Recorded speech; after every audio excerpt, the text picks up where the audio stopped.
Hello and welcome to another episode of Earth911's Sustainability in Your Ear. This is the podcast conversation about accelerating the transition to a sustainable carbon-neutral society. And I'm your host, Mitch Ratcliffe. Thank you so much for joining us today. The United Nations International Maritime Association reported in 2020 that the shipping industry, the ships moving freight between continents, accounts for about 2.89% of annual global CO2 emissions. Between 1990 and 2020, shipping volumes have more than doubled, according to Statista.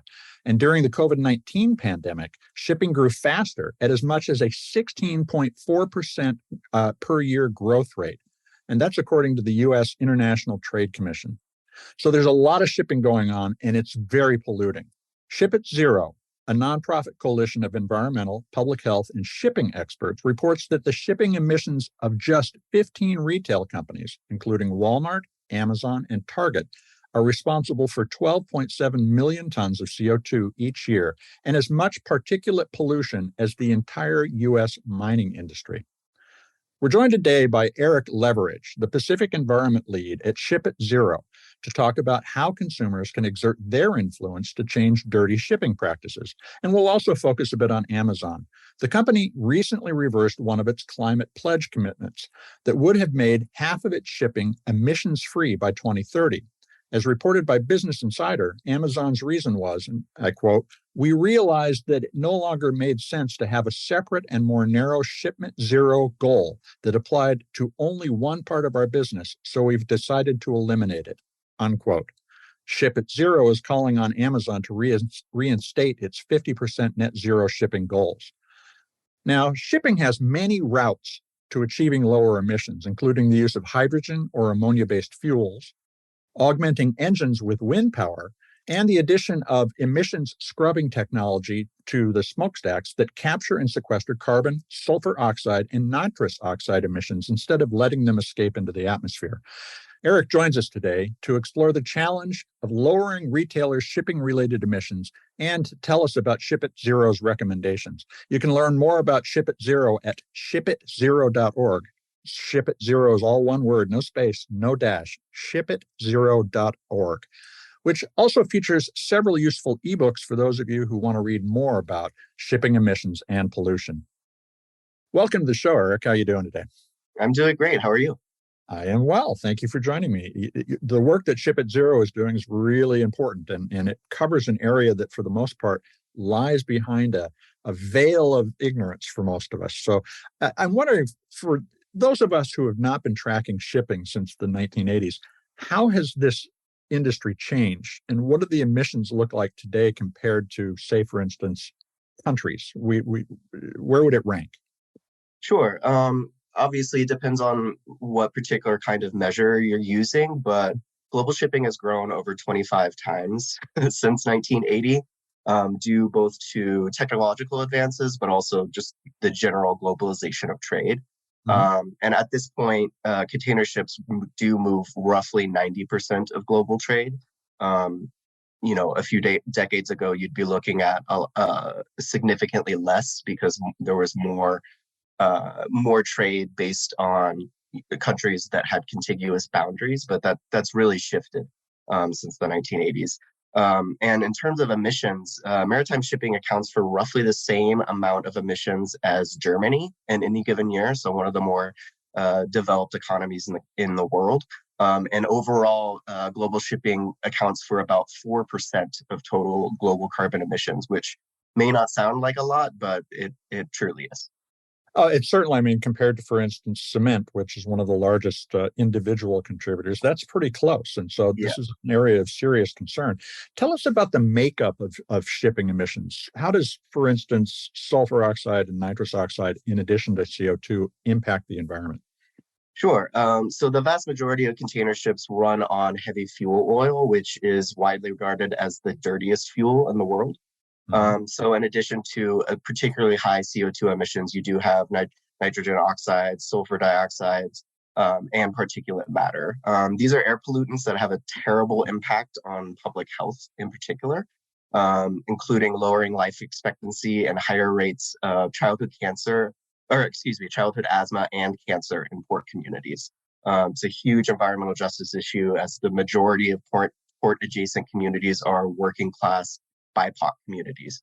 But as you mentioned, these excess emissions also work in concert with CO2 to contribute to even more drastic atmospheric warming. When you look at something like black carbon, which is a component of fine particulate matter, it's one of the largest contributors to global warming after CO2. It warms the atmosphere because it absorbs sunlight. So it's accelerating the Earth's warming, as well as the melting of the ice caps and so forth. So we hear about the transition to a sustainable alternative. Where would you characterize the shipping industry being today in terms of its continued use of fossil fuels? Well, the outlook is not great.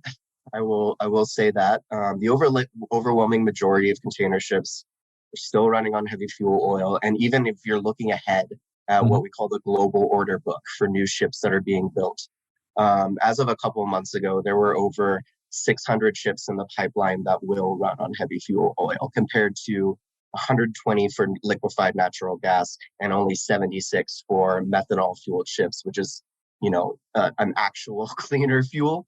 So I believe that there's been a few more methanol orders since we last got these numbers, but the continued investment in heavy fuel oil is really staggering. It's a serious problem because once these ships are built, they'll be on the water for a couple decades. Even liquefied natural gas is fossil fuel.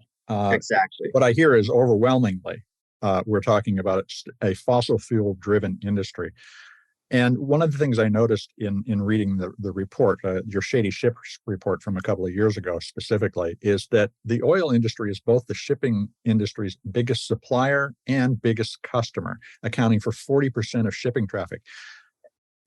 As you think about that, does it seem like, to an extent, the shipping industry is stuck with its best customer and can't make a change without seeing a diminished volume of traffic? Yeah, I think that's definitely a dynamic that is in play. We've started engaging a little bit more directly with shipping companies in recent months, and they're very concerned about costs. They're very concerned about the money that it's going to take to shift towards alternative fuels. And obviously, when you have an industry that is so tied up in fossil fuels, both in the way that they're using it and the way that they are responding to what I guess market forces, however you want to characterize that, it's definitely concerning. And we're strategizing about ways that we can put more direct pressure on the shipping companies themselves. What does that engagement that you described more of in recent months look like? How is this conversation changing? Right. So, well, there's a couple different factors. We just had the International Maritime Organization, the IMO, in London, promulgate new regulations.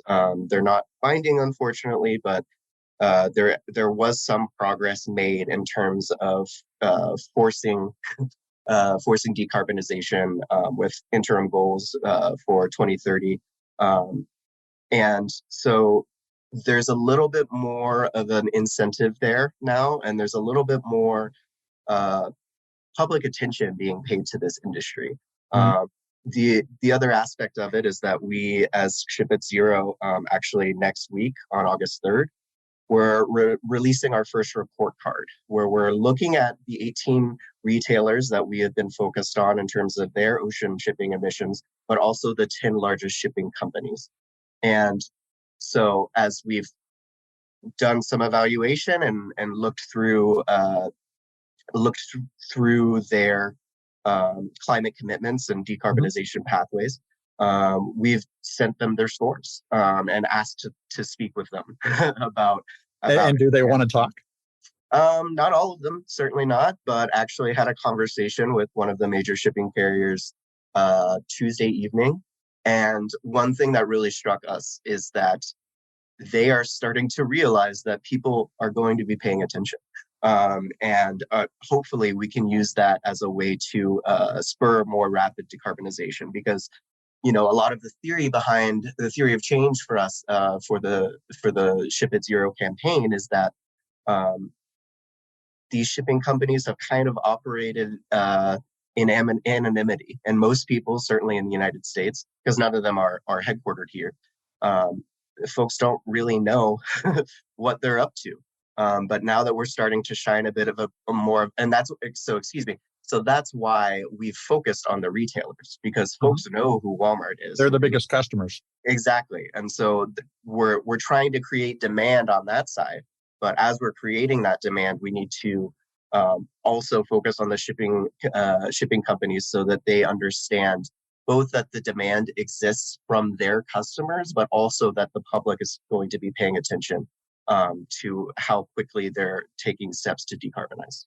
So let's drill in on the cost issue just a little bit. And to your Sure. point, consumers are going to start to pay attention to this, and they're going to recognize that there is this long-term cost that we are going to pay in the future from continuing to emit. But they're also concerned about the cost of stuff. What is, and you've estimated what you think it would cost to switch to a sustainable alternative uh, at the end point, at the customer's wallet. So, for Mhm. instance, with $100 pair of shoes, how much more would it cost to have that shipped responsibly? Yeah, so the study we typically cite is from Transport and Environment. Want to just give them a quick shout out. But yeah, their estimates are that if we shifted towards 100% green hydrogen shipping, like at least at this point, the cleanest fuel that is, you know, that exists, this would roughly add about 6 cents to $100 pair of shoes. And if even bigger things like refrigerators, you're talking about less than $10 increase. So even though we hear a lot about additional costs, uh, it's not really going to reach the consumer in the same way as it's going to impact the retailers and the shipping companies. But also, polling suggests that most consumers won't be too bothered about it anyway. Mhm. We worked with Yale University, George Mason University, and Climate Nexus in 2020 to do some polling on this. And 74% of respondents said they were more likely to shop at companies that used cleaner ways to ship their goods, and 70% said that they would continue to shop at these brands even if using cleaner ships raise the price of their goods. So I think people really understand the urgency of this issue, and most folks are willing to accept a little bit. I mean, again, the increase is really minimal, but I think folks are willing to accept that if that means that we're, building out a more sustainable logistics infrastructure. So let's move to the question of which retailers will shopping with make the biggest difference. What in terms of if I wanted to go today and ask a retailer to change their shipping practice, which three do you suggest I contact and tell them? Sure. Our three primary targets right now, are the two that we're focused on most heavily are Home Depot and Lowe's. Mhm. Um, they're the number three and number five ocean, in terms of our ocean pollution rankings. They're both top five. Obviously, they're the two largest retailers in their sector, the home improvement sector. And part of the reason we're focusing on them at the same time is to create that sense of competition, really try to exploit that to get commitments from both of them. Our other target that we are sort of building out our strategy a little bit on is Walmart. And the reason we are taking our time to build out that strategy is obviously um, it's a very big fish, and when you look at the history of both climate activism or workers' rights, all on down the line, Walmart is a tough target to move. But we understand, given their size and the fact that 2021 they were responsible for 788 metric tons of CO2 emissions just from their ocean shipping. So it's obviously something that it's a target that's really important to us. And we're also, we've in the past 2 years have gotten decarbonization commitments from companies like Amazon and Target, who have made commitments but haven't really actuated them in a way that makes their commitments attainable. So we're continuing to keep pressure on them as well. I want to talk a little more about Amazon in a moment, but tell us about the contributions that the commitments that you are asking these companies to make. Yeah, so we generally ask for a zero emission shipping's commitment by 2030. The reason that we do that is that is what is in line with the recommendations from the Intergovernmental Panel on Climate Change. Emissions have to peak by 2025. That is the reality of the situation. And the only way for that to happen within this context is if companies are working on a time frame where they will be completely zero emission by 2030. A lot of other, part of the reason we have taken this tack is because when we started doing this work at Pacific Environment, people were talking about 2100. And that's just completely unrealistic. At the IMO, it's 2050. Most of the shipping companies are talking about decarbonization by 2050, and that is a far too long a time frame. There's no way that we will stay within a 1.5 degree Celsius temperature rise if that is their approach. You have a sense of where we would be if we snap to their goals rather than the 2030 goal? I don't think that.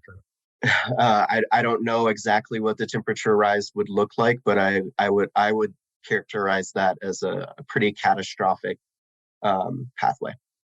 What are some of the second tier retail companies that we should be aware of as potential sources of a lot of pollution when we shop? Yeah, so I mean, you have Ashley Furniture, which is I think folks don't realize quite how big it is, but it is. It came in, I believe, number 6 in our rankings. And they're a really interesting case because they're not even thinking about emissions. They do have a corporate social responsibility report. They mention emissions a single time. They've also not filed a report with the Climate Disclosure Project, which collects and grades emissions data from large corporations. So I think that is one target that folks should keep in mind when they're making their purchasing decisions. Living Spaces is another, it's a smaller company. It was lower on our list, but they don't even have a corporate social responsibility report. So I think it's important for folks to understand, the extent to which companies are thinking about this and committing to taking action. Beyond the retailers, you have some tech companies like LG and Samsung that are both top 10 in shipping emissions, and they're really not taking meaningful action on shipping or climate in general. And the last company I would highlight, just so folks, really have the information, is that it's not a smaller company, but Costco is lagging very far behind. If I recall correctly, they will have the lowest point total for our report card next week. If I was out shopping and I wanted to understand the source of the shipping, the need to ship in the first place, what would I ask about? You called out Ashley, for instance. They make furniture. Is it because they make furniture in Asia? And should I say, where does this get produced in order to understand its potential impact? That's always a good thing to understand. Obviously, if it's produced abroad, there's going to be more of a carbon footprint for that particular product. When you're talking about Ashley, they have production facilities here and in Asia, but they also have retail stores here and abroad. So they're producing things here, sending them abroad, producing things abroad, sending them here. So it's both issues at the same time, importing and exporting. It's hard to imagine how we recalibrate the production infrastructure, but it does seem that we are in the midst of a reshoring or nearshoring of a lot of production. Do you see companies' investments in where they make stuff changing in a way that will influence the use of shipping?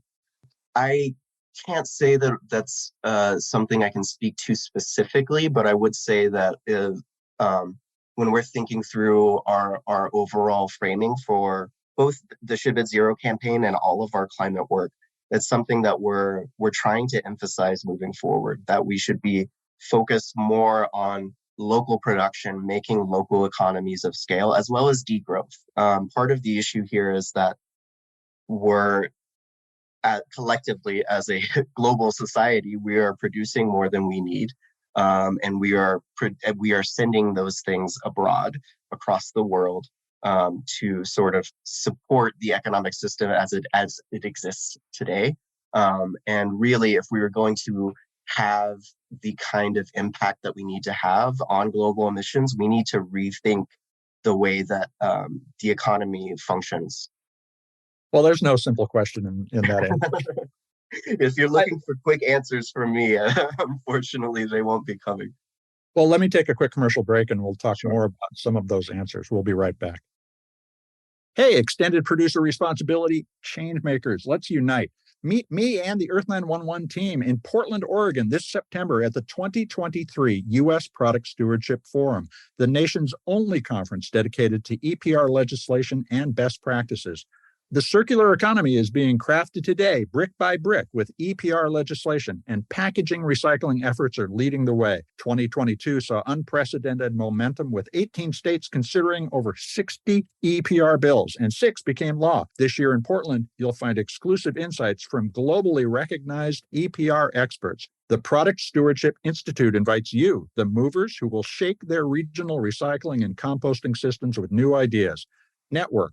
Hone your EPR knowledge and form strategic alliances to drive the circular results this world needs. Now is the time for producer responsibility. So join us at the 2023 U.S. Product Stewardship Forum in Portland, Oregon. That happens from September 11th to 14th. Register today at productstewardship.us. Product stewardship is all one word, no space, no dash. Productstewardship.us.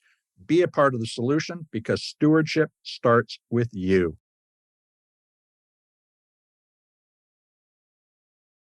And now back to the discussion with Ship It Zero's Eric Leveridge. The organization is campaigning to end port pollution, abandon dirty shipping practices, and replace them with zero emissions alternatives by 2030. Okay, so one of the reasons that I reached out and asked about talking with you is that you called out Amazon's decision to rescind its commitment to reduce its shipping emissions by 50% by 2030. Why did they do that? What is your understanding of their reasoning?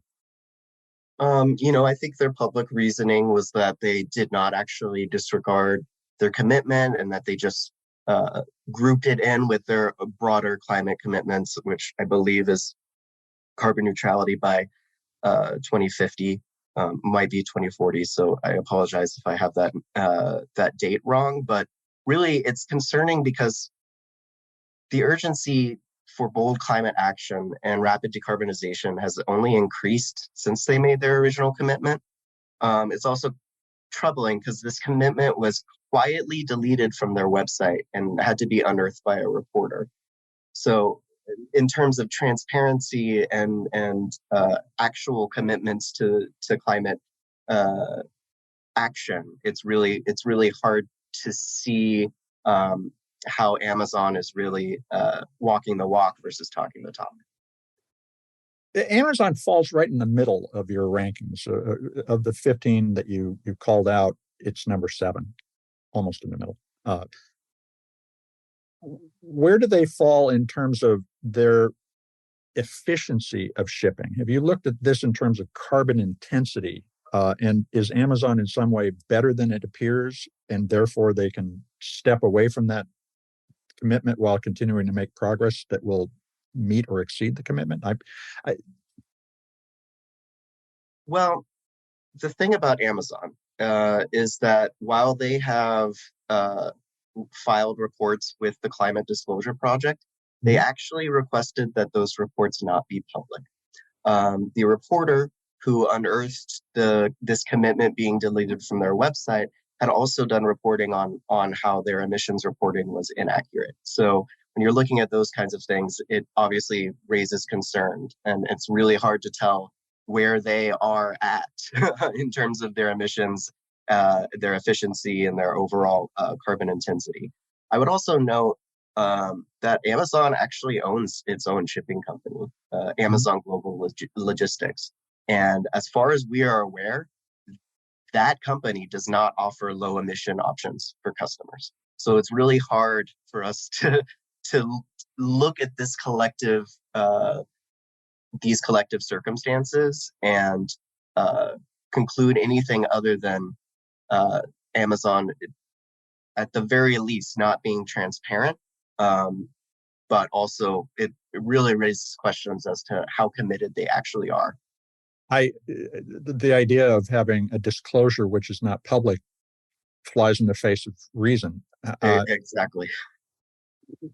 So, what would you recommend that Amazon do to change its fleet and the infrastructure it's using? Are they relying more on air freight than they should, for instance? And I know we're talking about shipping, but by moving to shipping, can they achieve lower emissions than flying something around the world?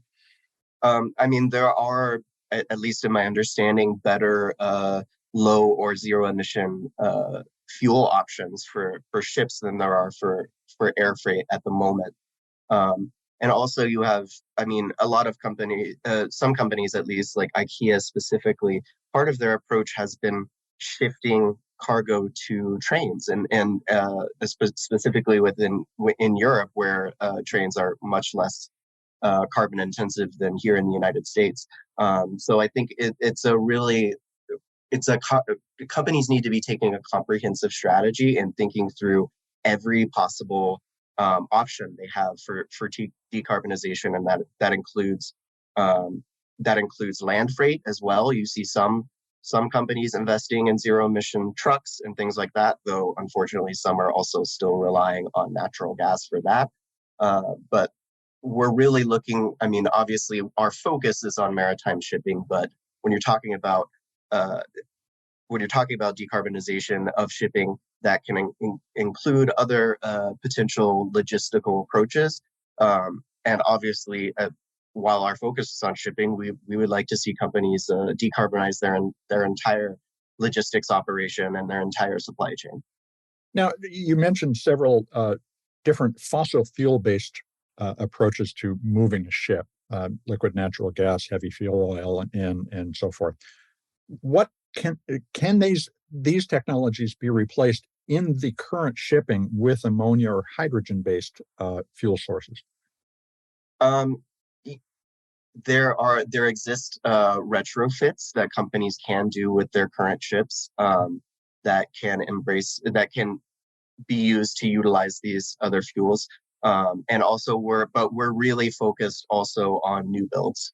We want these companies, particularly, like I said, over 600 heavy fuel oil new builds. We need those to not end up on the water, and we need those to instead be green methanol and ammonia are the best options right now. There are pluses and minuses to both, but in terms of cleaner burning fuels that where you can order the new builds immediately, those are the best options. And obviously, particularly ammonia, we're building out that infrastructure will help build a pathway towards green hydrogen, which is, ultimately the most the lowest emission fuel that is available, and something that we see as ultimately, a long-term actual solution to the problem. If you were to get an opportunity to sit down with the board of directors of several of these companies, what would you suggest they invest in today to get closer to these goals by 2030? Sure. So when you're talking about retailers specifically, the first steps that we try to suggest is joining these industry-driven decarbonization efforts. You have cargo owners for zero emission shipping, and they also have that's known as COZEV, and they also have a project called VEMBA, which is the Zero Emission Shipping Maritime Buyers Alliance. Um, we also want to see public commitments. We want these companies to be talking very specifically about how they want green shipping options. It's very important in terms of creating the demand for shipping companies to respond to, because when we talk to shipping companies, they say there's no demand. When we talk to retailers, they say there aren't enough options, or they're not or they're too expensive and so forth. So we really have to address the issue comprehensively in that way. But in addition, we also really stress that companies should utilize existing low emissions options. For example, the shipping company Maersk has an eco delivery system, which has a green methanol aspect, and so it's one of the better options that is out there today. And doing so publicly and really talking about what they're doing helps show their willingness to decarbonize their shipping, but also re-emphasize the demand that is growing.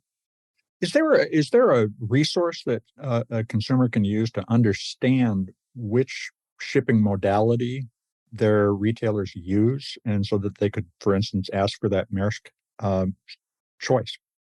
Honestly, one of the best resources would be us and our campaign. We're one of the few resources out there where we're actually tracking the commitments and the steps that companies are taking. Obviously, ideally, in the future, we would have some sort of a better mechanism for folks to understand where their products are coming from and how they're being shipped. It's something that we've discussed with our policy team in terms of, I mean, obviously they've got bigger fish to fry in some senses in terms of actually creating substantive federal policy around shipping decarbonization. But we would love to see, markings on products, labels, etc., so that folks can better understand the overall carbon footprint of the products that they're buying, because a lot of folks just really don't think about it, or maybe don't even really understand. I don't think that I fully understood the extent to which my purchasing impact, or at least sort of supports the status quo of really this dirty industry that is far too influential on global trade. In terms of defining net zero, whether we're talking about 2030 or 2040, how does Ship at Zero recommend we count that? Should it include offsets? No, we are not supportive of carbon offsets. We view that as another false solution, similar to liquefied natural gas, because our emphasis right now, collectively, should be on decarbonization and really, obviously, drastically reducing, but ultimately eliminating carbon emissions, as well as other air pollutants like particulate matter.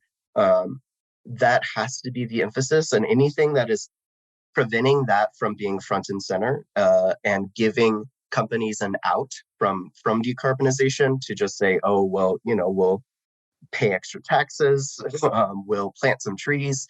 Those aren't solutions. We need to be focused on creating a new system of energy, so that we're not continuing to perpetuate the level of emissions that at this point is threatening all life on Earth. Your report does suggest there are reasons for hope. You include the creation of the Cargo Owners Zero Emissions Vessels, which is COZEV, or the First Movers Coalition, or the Clydebank Declaration at COP26. Can you tell us about those and why you think those are positive steps? Sure. So COZEV was founded by cargo owners, which when we say cargo owners, we're talking about these large retailers. To use their power, their market power, and their brand power to accelerate maritime decarbonization. They can sign their ambition statement, which does have a shipping decarbonization commitment. It's 2040 versus 2030, which is not our particular goal, but it's still better than 2050, and it's still an actual firm commitment. COZEV is also active on the policymaking side, and also has a green shipping corridor program, which is also the focus of the Clydebank Declaration that you mentioned. Green shipping corridors are specific routes in which zero emission ships and other emission reduction technologies are deployed. COZEV helped facilitate the creation of a green corridor between Los Angeles and Shanghai, which is obviously a huge shipping route. And there are other partnerships that are popping up elsewhere, like the Silk Alliance in Asia. COZEV also created ZEMBA, the Zero Emission Maritime Buyers Alliance, which focuses on the logistics of creating economies of scale for zero emission technologies. So they're actually set to release their first RFP in September for zero emission shipping services to be delivered by 2025. The RFP will only be open to services that show a 90% reduction in greenhouse gas emissions on a life cycle basis. So again, that is showing the demand that exists on the retail side, and hopefully really spurring more research and development. You also mentioned the First Mover Coalition, which is First Movers Coalition, excuse me. It's a coalition of companies likewise using their purchasing power to create early markets for innovation and clean technologies. And the First Movers Coalition is actually focused on 8 hard-to-abate sectors. You mentioned concrete before. That's one of their focuses, steel, but also shipping. What's great about the First Movers Coalition is that it actually includes both shipping companies and cargo owners. So it's a collaborative process between both sides. And the members of First Movers Coalition also set specific commitments and specific targets for using zero emission fuels. One of the trends that I have noticed in conversations about how we need to adapt to climate change is the idea of geoengineering the atmosphere in order to reflect more of solar energy back into space. And I often hear it in the context of shipping. We could augment shipping emissions with more sulfur dioxide in order to contribute to that geoengineering in the environment. What's Ship at Zero's position on that kind of technology, and should we be going there? Again, that's not something that we support. See that as a false solution. First of all, the emissions impact of dirty ships is not restricted to the issue of warming. Sulfur emissions contribute to tens of thousands of premature deaths globally each year in port adjacent communities. So to advocate for this as a solution is, I suppose there are several words I could use, but I would say short-sighted, to say the very least. But secondly, it's the same as carbon offsets.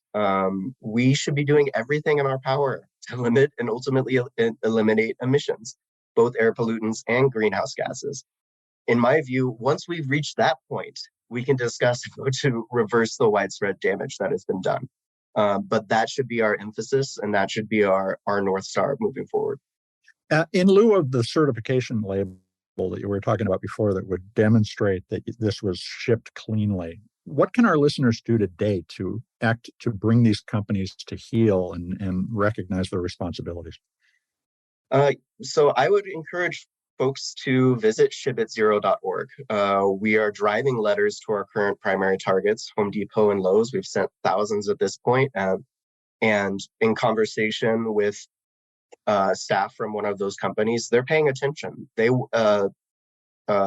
will respond to public pressure if there is enough. And so we would love for folks to join our efforts and send those letters. They're very targeted to the specific people who need to be hearing from us. And if you join our list, we find unique ways for folks to engage on this issue almost every week, whether it's digital actions. We drive folks to LinkedIn to respond to